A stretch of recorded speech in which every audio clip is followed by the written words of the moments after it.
하나님의 말씀은 열왕기상 22장 37절에서 40절 말씀입니다. 왕이 이미 죽음에 그의 시체를 메어 사마리아에 이르러 왕을 사마리아에 장사하니라. 그 병거를 사마리아 못에서 씻음에 개들이 그의 피를 핥았으니 여호와께서 하신 말씀과 같이 되었더라. 거기는 창기들이 목욕하는 곳이었더라. 아합의 남은 행적과 그가 행한 모든 일과 그의 건축한 상하궁과 그가 건축한 모든 성읍은 이스라엘 왕 역대 지략에 기록되지 아니하였느냐. 아합이 그의 조상들과 함께 잠에 그의 아들 아하시아가 대신하여 왕이 되니라. 아멘. 이제 오늘로 열왕기 상도 마치면서 아합 왕이 죽음과 함께 열왕기 상이 마쳐지게 됩니다. 우리가 복음 안에서 자유인으로 살아야 된다는 이야기를 많이 합니다. 사람이 삶에서 자유를 얻지 못하는 것은 자신의 삶의 모든 것을 스스로 결정해 버리기 때문입니다. 하나님의 앞에 맡기고 순종하고 또 그분을 따라가는 인생이 아니라 내가 모든 것을 결정하고 나의 뜻대로 살고 내가 다 결정해 버립니다. 여기에서 자유를 얻지 못하는 것입니다. 이러한 삶은 내가 스스로 결정하고 나의 뜻과 내 스스로의 길을 가는 것은 욕망이라는 것이 개입됩니다. 이러한 방향에서 어긋날 때 실망하면서 낙심하게 되고요. 결국 이것이 세상을 향한 분노로 쌓이게 되고 또 엄청난 스트레스가 쌓이게 된다는 것이죠. 이것이 자유하지 못하게 된다는 것입니다. 하나님께 맡기지 못할 때, 위탁하지 못할 때, 그분의 뜻을 따라가지 못할 때 우리는 모든 것을 내가 책임져야 되기 때문에 다 자유함을 잃어버리게 된다는 것이죠. 하지만 분명한 것은 세상 일은요, 수시로 장애물이 등장하며 원하지 않는 다른 곳으로 방향이 틀어지는 것이 인생사입니다. 그리고 이 모든 것은 우연이 아니며 주인이신 하나님께서 하나님의 뜻과 계획을 이루시는 결과입니다. 오늘 본문에 보게 되면 아합이 미가야 선지자의 예언을 피해보기 위해서 변장을 하고 전투에 나섰으나 아람 병사가 쏜 화살에 맞아 죽습니다. 하나님의 말씀에 의해 주관되고 있는 세상 안에서 자신의 계획과 뜻대로 살아갈 수 있을 것으로 생각하는 것 자체가 무지와 어리석음입니다. 이 아합이라는 왕은 이 전쟁에 나가면서 자기가 왕이라는 것이 들통이 날까봐 변장을 하고 나가죠. 근데 그 변장을 하고 나갔는데도 아람 군사가 우연히 쏜 화살에 맞아 죽습니다. 이것이 인간의 뜻대로, 욕심대로, 욕망대로 살아갈 때 나타나는 결과라는 것이죠. 자기는 살려고 왕의 옷을 벗고 그냥 일반 군사의 옷을 입고 변장해서 나갔지만, 아니 그 우연히 쏜 화살이 자기한테 날아올 줄 누가 알았겠습니까? 열왕기상 21장 19절에 보게 되면 나봇을 죽이고 그의 포도원을 빼앗은 아합에게 하나님은 엘리야를 보내서 개들이 나봇의 피를 핥은 곳에서 개들이 내 피, 내 몸의 피도 핥으리라고 하는 예언을 하십니다. 여러분, 이것이 우상 숭배하는 사람의 결과고요. 또 이 땅을 자기 욕심과 욕망과 또 모든 군사력에 의지하고 살아가는 그러한 사람의 인생의 결과라는 것이죠.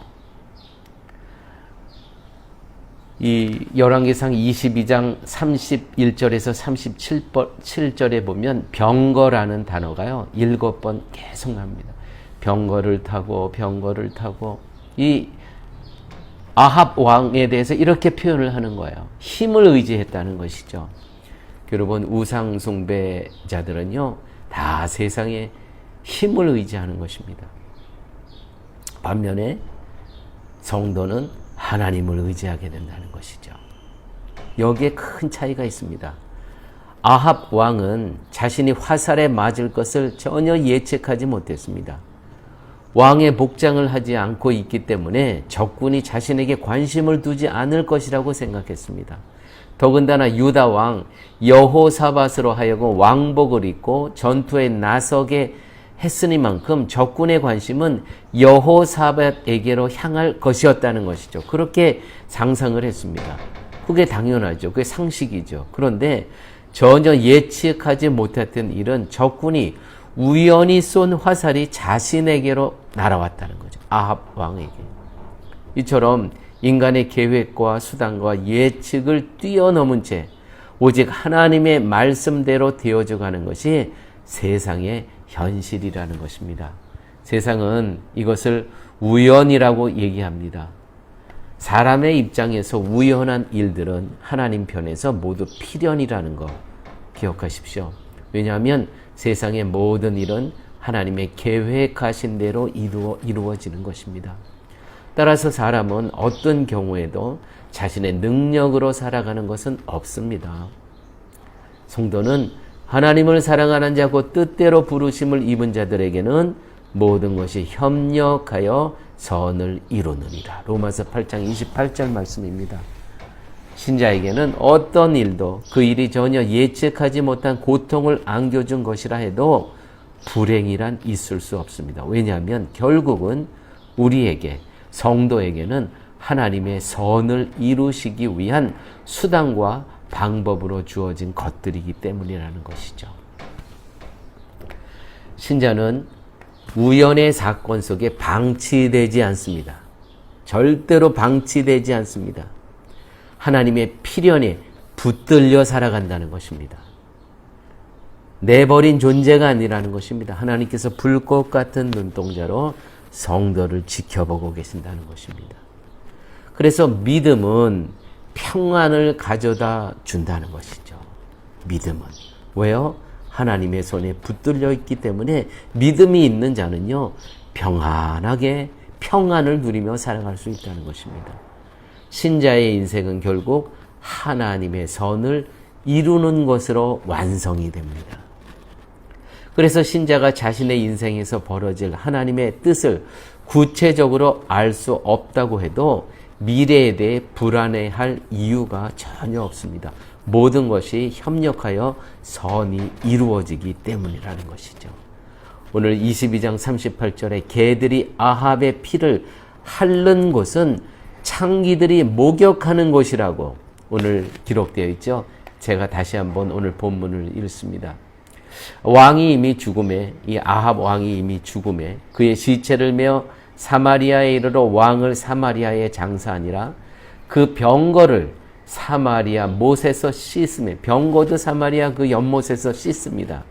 개들이 그의 피를 핥으니 여호와께서 하신 말씀과 같이 되었더라. 거기는 창기들이 목욕하는 곳이었더라. 창기들이 목욕하는 곳이었더라. 여러분, 창기는 당시 가장 천한 존재입니다. 그러한 창기들이 목욕하는 곳이라면 사람들에게 어떻게 여김받는 장소일지 능히 짐작하고도 남음이 있습니다. 아주 천한 곳이라는 것이죠. 이스라엘의 왕으로서 권세와 영광을 다 누렸던 아합은 결국 세상에서 가장 천한 장소에서 죽어서 개가 그 피를 핥는 운명으로 그 인생이 끝이 난다는 것입니다. 하나님께서는요, 엘리야를 통해서 또 여러 선지자를 통해서 계속해서 이 아합에게 경고를 합니다. 경고를 한다는 것은 뭡니까? 죽이려고 하나님이 작정하고 죽이려고 경고를 하는 겁니까? 아니죠. 돌아오라고. 계속해서 하나님께서는 경고를 하십니다. 선지자들을 통해서. 신호등이 설치되는 이유가, 목적이 무엇입니까? 사람을 죽이려고 신호등을 설치하는 겁니까? 아니죠. 조심하라는 것이죠. 예레미야 29장 11절 말씀입니다. 여호와의 말씀이니라 너희를 향한 나의 생각을 내가 아나니 평안이요 재앙이 아니니라. 너희에게 미래와 희망을 주는 것이니라. 이것이 하나님의 마음이라는 것이죠. 사랑하는 교회 여러분, 하나님께서 우리에게도 동일하게 여러 가지 방법으로 형태로 경고를 주십니다. 주일의 말씀을 통해서, 환경을 통해서, 기도 가운데, 또 사람을 통해서 하나님께서는 계속 우리에게 경고를 주십니다. 그 경고를 무시하고 갈 때 어떤 일이 일어나냐면 아합 왕과 같이 이 종말이 이렇게 비참하게 끝날 수 있다는 건 곧 아합 왕만의 이야기가 아니라는 것이죠. 오늘 나에게도 적용될 수 있는 그러한 하나님의 메시지인 것입니다. 아버지 하나님 감사합니다. 오늘 귀한 말씀을 통해서 하나님의 경고의 음성을 그것을 무시할 때, 피할 때 어떤 결과가 일어나는 것을 오늘 본문을 통해서 깨닫게 하여 주심을 아버지 하나님 감사합니다. 하나님께서는 말씀을 통해서 또 기도 가운데 환경을 통해서 사람을 통해서 하나님의 마음을 전달해 주시는 그 음성을, 그 환경을 민감하게 우리들 알아들으면서 하나님의 뜻을 쫓아 살아갈 수 있는 저희들의 삶으로 하나님 인도하여 주옵소서. 예수님 이름으로 기도드렸습니다. 아멘.